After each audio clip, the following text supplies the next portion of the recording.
Welcome everyone to our Power Thinking, Rejuvenating Your Amazing Mind training for Wednesday, March the 11th, 2026. This is our 7:30 a.m. Eastern Time edition. And of course, I'm your moderator, Stanley Green. I am joined by co-host, co-moderator for today, Paul Wright, who is one of our newest PowerThinking Corp mobile app users.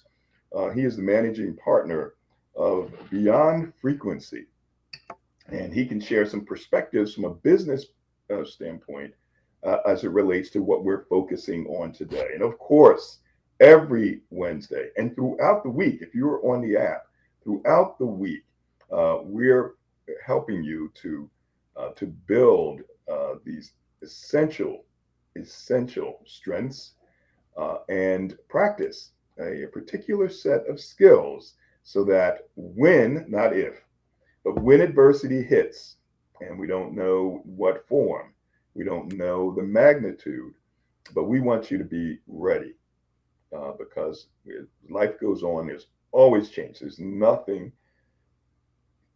as constant in life as change. And the only time where it's like really smooth, where it's a flat line, is when we're not here anymore. So recognizing that we're going to have these ups and downs, the question is, how do we ensure that we minimize the disruption and the negative emotions associated with those disruptions? So today, we as we help you to retrain your brain, we focus on power thinking resilience skill number two. Skill number two, it's an awareness skill. Remember, there's 7 skills of resilience. The first 3 are awareness skills: learning the ABCs, avoiding thinking traps, and detecting icebergs, deep-rooted beliefs. We focus today, excuse me, on avoiding thinking traps. And excuse me a second.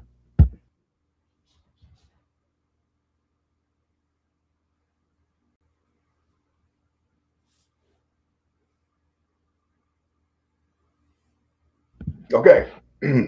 The thinking trap that we focus on today is tunnel vision, and that's a huge one. Let me get our screen cleaned up here so that apparently, and we'll talk about AI, it popped up with a good morning, and so I have to eliminate that screen, and we kind of go back. So let's get you started with the star 6, and I want to welcome Paul Wright as my co-moderator.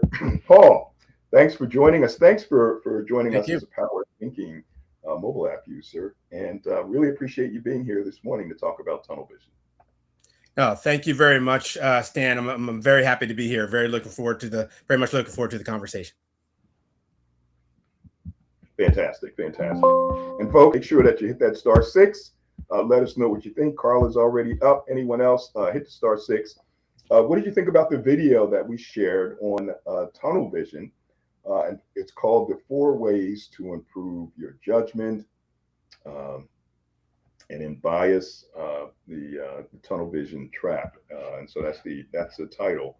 Love to get your thoughts about that. Question is, have you ever fallen into the tunnel vision trap? And are there any examples where you probably noticed someone else falling into a thinking trap, or you may have fallen into it yourself? So, Paul, if you can tell us a little bit about yourself and what you do, and how the tunnel vision thinking trap comes up, for you in what you do in your personal life and in business. Sure. Thank you very much again, Stan, for letting me be here. Everyone, I'm very happy to be here. My name is Paul Wright. I'm currently the managing partner for Beyond Frequency, which is an AI consultancy. We focus on helping small to mid-sized businesses really use AI in a grounded and practical way within their business. Personally, my history, both kind of professional and personal, weaving through here, just to give the 2 seconds as it's really relevant to tunnel vision. I started my career in investment banking on Wall Street. became an entrepreneur, worked for both large and small companies during my journey. And I can honestly say that at every point during that journey, whether it was within a role I was working within, or in thinking about moving between them, tunnel vision was something that not only battled and overcome, or it was a catalyst to get out of it and to move forward. I would say that in our current world, I'll just use a couple examples. Um, in the AI space, tunnel vision is a constant, I'll call constant, it's constantly there. And one of the reasons we focus on what we call practical and grounded AI is because as businesses are thinking through how, if, or even if AI is relevant to them, the first thing that we usually battle is this idea that they've been hearing the noise around AI, hearing the different types of things people are doing, and immediately they'll come in and say, "Oh wow, I need a chatbot," or "Oh wow, I need an automation." And we always, and that's basically a symptom of tunnel vision right off the bat. And so what we do immediately is say, "No, listen, rather than get yourself caught up in the technology, what the new shiny object is out there, let's take a step back.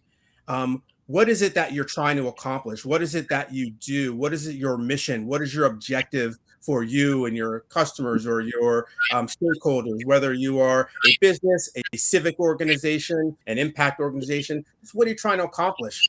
What are the impediments to you achieving that mission? And then all AI is another set of tools in order to address that. And that's our first kind of moving people away from the tunnel vision of, I need to get into this technology, and instead say, hey, you know what? Really focus on yourself, really focus on your organization. We will then layer in the technology where and if it makes sense. But if you don't do that, if we don't take that step, we've learned, and I personally have learned the hard way, not just with AI, but even in kind of previous parts of my career, previous clients and previous partners that I've worked with, that immediately sends you down a rabbit hole where you are solving for the wrong thing. And ultimately, you pay the price one way or another. All right. Excellent. Excellent. So, where does tunnel vision, folks, kind of fit in? First of all, we have a graphic up for those of you who are watching on LinkedIn and on the other platforms. What is tunnel vision? It is a closed way of thinking, right? There's the closed mindset or fixed mindset, right? There's a growth mindset where we're more open. So it's a closed way of thinking, especially about abstract topics such as religion or politics. Those are two, boy, I tell you, folks are super tunnel vision as it relates to that. It's just amazing. So the person with tunnel vision is one who is firmly fixed ideas. In this world, we have so many things that elements of this power thinking resilience framework, the strengths, the skills, and we're just talking about one skill, avoiding thinking traps. And there are 8 different thinking traps. Tunnel vision is just one of the thinking traps. And then there are many more skills. So, but you see the power of tunnel vision, that if we get into it, we're boxed in thinking a certain way, in a fixed way, it's hard to explore a different alternative. So you're firmly fixed in a set of ideas, in a set of behaviors. And now the opposite of that, of course, is a growth mindset or open-mindedness. And unfortunately, there are folks who will look at what we call open-mindedness as a negative, and they'll label it, and they'll say, well, you are of a certain political persuasion. And by the way, I'm not affiliated with any party because I don't want to be forced into a particular mindset. So the person with tunnel vision has an attitude that seems to say, hey, look, I've already made up my mind. This is where I'm going. Don't confuse me with the facts. And Paul, AI can actually help us get out of that tunnel vision. Is that correct? Oh, 100% yes. And in watching the video you shared, Stan, one of the things that jumped out to me immediately when they were talking about ways to battle tunnel vision was, I think it was number 3 out of the 4, or number 2 out of the 4, in terms of taking the opposite view, or embracing the opposite view, or speaking with those, or surrounding yourself with those with the opposite view. Um, AI can serve a specific role right there. Um, if you are not surrounded by, even if you are surrounded by, do surround yourself with people that may have different views with you, which I think is a healthy thing. AI, regardless of what model you like, whether you like Google's model Gemini or Anthropic's model Claude, one of the things to do, a practical thing to do, is as you're thinking through a program or project, an initiative, and a theory, a theme, whatever you are working on, an easy, real quick thing to do is to say to the the AI agent, say, I want you to take a look at what my thought is, to take a read through of what I presented, or watch the video I presented, or listen to the audio that I'm thinking through. I want you to find every hole in my theory by taking the opposite view of someone who would disagree with me. Wow. And AI is not perfect, but in things like that, and thinking through and finding different perspectives on a topic, most are really excellent, and the models have gotten great, and it becomes a fantastic thinking partner. And I can tell you from experience, and from my client experience, you become the better for going through an exercise, of really simple exercise like that. So the cool thing is that if you're, and of course the tips that were shared in the video, avoid making decisions when you're upset. Number 2, consider all alternatives early. And what you mentioned there was number 3, take the opposite view. But also, and he gave an example of Abraham Lincoln in his administration. He surrounded himself with people who had different views, and that challenged him. And so even if you don't do that, the cool thing is that with the technology in our hands and at our fingertips, we have an aid that can help us take that opposite view and do it very, very quickly. And it doesn't mean that you have to follow it, but it certainly gives you some food for thought. So let's go to our phone lines. We have Carla Hill and Leslie Flowers. Anyone else? Hit that *6.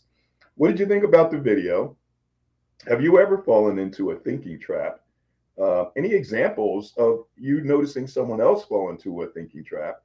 And have you used AI to challenge your own thinking and your own beliefs? So let's go first to Carla Hill. Carla, thanks for joining us. Mention where you're joining us from and your thoughts about the tunnel vision thinking trap. Welcome. Thank you, Stan, and welcome to the newest PowerThinking member. Glad to have you. And paid dividends already, because I'm a big AI user, but I've never used it in that way in terms of coming up with really my blind spots, right? So thank you for that tip. So I plan to implement that to make sure that it's balanced. And I love the video. And what it caused me to do is just think back a major part of my identity, whether it's wrong or right for 35 years in human resources, whether it's doing investigations, supervising people that did investigations, and very early on, now you don't have to do it as much with AI, but job descriptions and in government, there's a very specific way in terms of classification when you have large number of occupations where we would get new positions, and as a trainee, I would have to write like 9-10 page reports 37 years ago of why I was allocating a certain position to a class. And going through the 4 steps in the video, it really showed me the accountability government's not the best for entrepreneurial spirit, but in terms of systems and accountability and justifying your decisions, that's how you avoid thinking traps, right? And having the chain of command and going through supervisors and so on and so forth, it limits errors. And that's what really came up for me. What is it? Avoid making decisions when you're upset, when you have time. The consistent theme here that I picked up in those 4 steps is that we need to have time when we're making quality decisions. When you're rushed, when you're upset, when you're angry, that's not the best time to make decisions. And even when you're happy, right? But, I'm going to buy this. I'm going to celebrate. I'm going to buy this stuff. No, that's because you're just feeling on a high. And then considering all of the points, the root cause analysis, and then you've had resources that show, ask this question, ask that question, root cause analysis to make sure, like, why did you make the decision? And seeking the opposite, that's what our guest host talked about today in terms of really being intentional about getting the opposite view. And I remember a city council person, in the city of Philadelphia, Dr. Nina Ahmad, it just stood out so much. She was speaking, I think, at some event. She's a scientist, and she talked about when you have the same cells or 2 people are mating, if it's not opposites, you get deformities, right? You need diversity in terms of cells and people mating to get a quality output. And just in terms of, I talked about Abraham Lincoln and being very intentional, but you need the time. And I think about social media and our algorithms. When we feed ourselves, the algorithms will feed us the same thing. Oh, you like this? Here's more of it, instead of giving you something different. So excellent lesson today. Thank you. Well, thank you, Carla. Really appreciate it. And the last thing you mentioned, it's interesting because these powerful social media platforms, are designed to actually increase tunnel vision. Yes. Paul, would you comment on that? Oh, you're exactly right, and thank you very much, Carla, for those insights. And Stan, you are absolutely correct. And a matter of fact, I'm not going to go too deeply into this, but right now Mark Zuckerberg is under a lawsuit, specifically kind of analogous to the tobacco lawsuits of, we're going back maybe 20 plus years, specifically about that, where there's internal documentation from Facebook that is specific about how they've engineered their algorithms to send people down very defined paths, and almost, I don't want to say, almost prevent them from moving outside of that tunnel, outside of that lane. And obviously the reason was to, drive advertising and drive, monetization, because it works that way. And that is 100% how they're engineered. And we as, humans, need to be aware of that, and really need to be, and I love that word you used, Carla, intentional about knowing when and where that is happening, and to break ourselves out of it. Now, often I'm not going to lie to you, it's sometimes easier said than done, but it is something that we need to really be cognizant of and know our own motivations before we let those be descended upon us, because some of those platforms are absolutely engineered to do so. Yeah, I mean, the goal is to get folks on the platform and get them to stay. Mm-hmm. So what better way to get folks to stay than to feed them what they like? They say, okay, well, you like this kind of content, then guess what? We have a lot of it, and that's all you're going to get. That's right. And as a person that, for example, politically, I'm not affiliated with a party, I don't even know how the algorithms will make some assumptions about certain things, that you're going to get fed certain things. And you go, wait a minute, I want the other perspective. And at least with old-fashioned television, you can pick the channel you want to watch. You don't have that with these social media platforms. And so it actually increases the amount of tunnel vision. And that's why I'm happy we have an app, because we want to just send those little messages to kind of keep you moving forward, as opposed to getting you into, these powerful traps that are reinforced by your own thinking. So let's go next to Leslie Flowers. Leslie, thank you for joining us. Mention where you're joining us from and your thoughts about the tunnel vision thinking trap. Welcome. Thank you. It's so good to be here. Lots of great dialogue here. hard to know what to share with you. To say that, let's get real here. What's happening is the old term brainwashing. This is based on repetition being the first law of learning.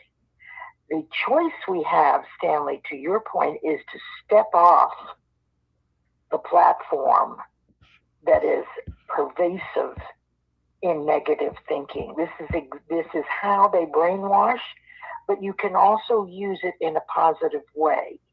The opposites that your guest speaker mentioned, this is extremely powerful. And just know that that is one of the 7 universal laws that operate all the time on our behalf. Now, as well as we understand this law of polarity and reframing and picking a positive thought for the negative and all the reasons why, it doesn't change the fact that people are not necessarily aware yet. And this is basically our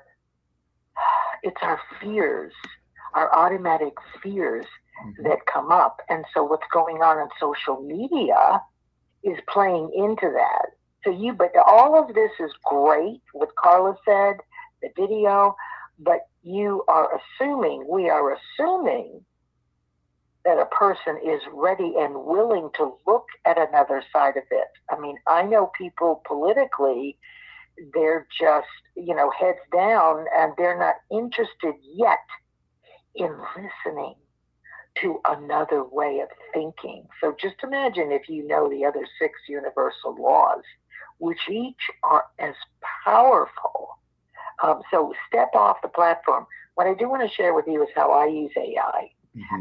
I held a live on Sunday, International Women's Day, and I brought up to, I think, 8 or 9 people, women on stage. And I asked AI for a list of questions. I said, we're sitting in a round table, and I want to know these things.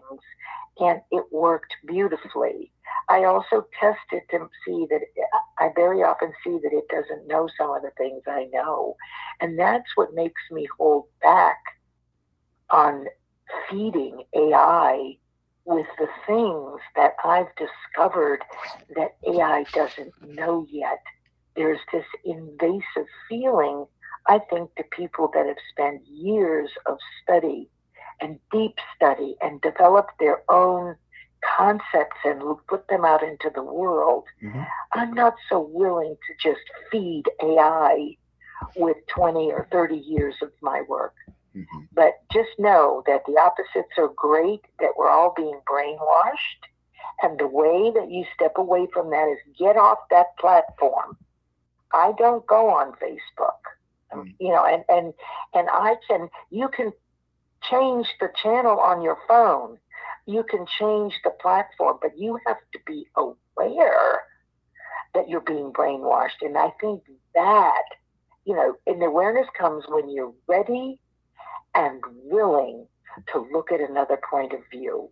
Thank you, Stanley, for letting me share. Thank you, Leslie. Really appreciate it. And I'm a sponsor of one of Leslie's programs. She does a couple of programs. Then 11 a.m. on Mondays, Mind Over Matter, and then Fridays, Think and Grow Rich at 11 a.m. Eastern Time as well. Paul, what are your thoughts about what Leslie just mentioned? Oh, no, absolutely. Thank you very much, Leslie, for sharing. And I'll start with the awareness piece. I think you are exactly right in terms of our own need to break out of our shell in order to make that step. The way I approach it, and actually the way we approach it with our clients, and the way I've approached it personally over the years, is not to try to do everything at once. You're exactly right. It's sometimes people don't accept or aren't aware of or aren't knowledgeable about the influences that may be subtly working upon them.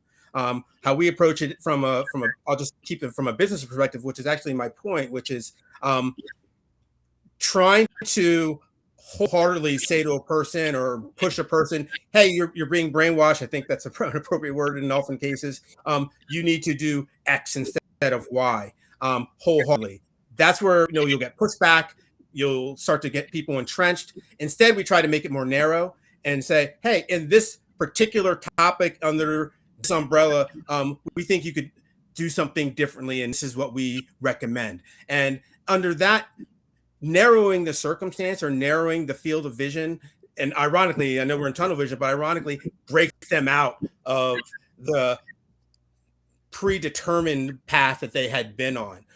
There's a book that I've used as a guide in that respect. It's actually about 20 years old at this point. It's called Blue Ocean Strategy. It's a business book that focuses on if you're starting a company or starting an enterprise or thinking through a project. They compare blue oceans to red oceans, and red oceans are where everyone is, where there's a lot of activity, where there's a lot of market players in the business sense. And blue ocean is saying, hey, I want to start something. I don't need to try to take a sliver of this existing red ocean pie. I don't need to kind of fight the other ones that are in there. I'm going to think completely differently and be able to go down a business path or go down a path of which it's blue ocean. There are no competitors or very few people thinking that way. And that's that more kind of narrow breaking out of one aspect. And hopefully that, kind of leads to people thinking more broadly, more openly outside their tunnel in other aspects of their life as well. Fantastic. Well, Paul, thank you very much for co-hosting with me, co-moderating with me. Carla, Leslie, thank you for your perspectives as well.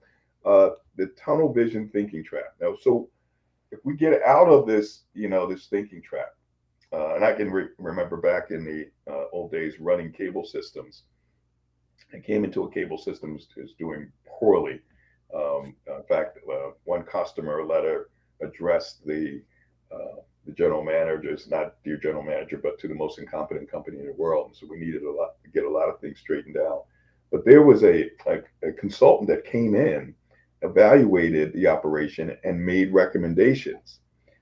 And when I came in, I discovered that there were these recommendations made, and I asked the folks, so what did you think about these recommendations? And they said, well, we tried some of that stuff, it didn't work. Well, and that was, a year or so prior. But things had changed just that quickly, just as it's changing in our world as well. And I said, well, given that the context is different, do you think we should give this some of these things a try? And we're like, no, it just won't work. We did it before. And I said, let's try it. And we tried these things, many of these things, and it worked. And we skyrocketed in terms of our results. And so we should always be, and I mentioned in that video, evaluating, some of those decisions that we made. And given the change in the context, and things may change from year to year, certainly from month to month, or even day to day, we should always kind of evaluate based on the current context, the decisions that we made, and maybe, there's some adjustments that need to be made. So remember, folks, we have those 7 inner strengths, right? And think about how tunnel vision, we're not just, staying fixed on a certain way to do things. We're open-minded. We're considering a lot of alternatives. We're surrounding ourselves with people with different views. It affects our emotions. And we can get trapped into a tunnel vision, and it can really impact negatively those emotions. We can become more anxious as a result of being so fixed, when we can then free ourselves, reduce that anxiety as a result of avoiding that tunnel vision thinking trap. It affects our impulse control, our empathy, our belief in ourselves, that self-efficacy, the optimism, the causal analysis. Folks will tend not to drill down to the root cause of a situation or problem if, in fact, they're locked into this tunnel vision. And then, of course, reaching out. There may be people so fixed in their thinking that they won't seek the opposite views. They won't reach out for help. They won't take action. So tunnel vision is a very, very critical thinking trap to understand. And remember, it's one of 8 thinking traps. And thinking traps is one of 7 skills. So just this subset of one skill can have a tremendous impact. Hey, remember, folks, if you've checked out our app before but just didn't sign up, go in. You'll see that there's a change in pricing, both Apple and Android. We have an annual now at $59.99. We decided to really accelerate our growth by bringing our price down, taking some costs out of the business, some of the unnecessary applications that we may have, unused applications in the app. And we're doing this so that you can feel good about spreading the word. We created this no-brainer pricing. Check it out. If you have any questions, reach out to me. And remember, since we spend all of our time thinking these 50,000 thoughts a day, we must think with power and utilize power thinking. Paul, again, thank you so much. Really appreciate you being here with us. Let us move now to our phone lines. I want to thank a few folks. I won't be able to get to everybody, but hey, thank you for joining us. I see Francine Hampton, who joined us for the first time, referred by Claudia Nesmith. I see Claudia. Thank you, Claudia. Carla, good to see you. Ed Samuel, George Clark, Laura Fitz, Dr. Ekman, Peggy Kowalski, Layla Llewellyn, Janice Tusto, Gail Berger, good to see you. Everyone else, thank you very much. Make it a great one. We'll talk soon. All right. And moving back to our platform. You know, I see that Leslie had put something up. Leslie Flowers, avoid the word stuff on signal works well. Okay, I see that, Leslie. But thank you all for being with us on the various platforms, on LinkedIn, on X, on Facebook, on Twitch. Appreciate you. Make it a great day. And we'll see you again at 9:30 p.m.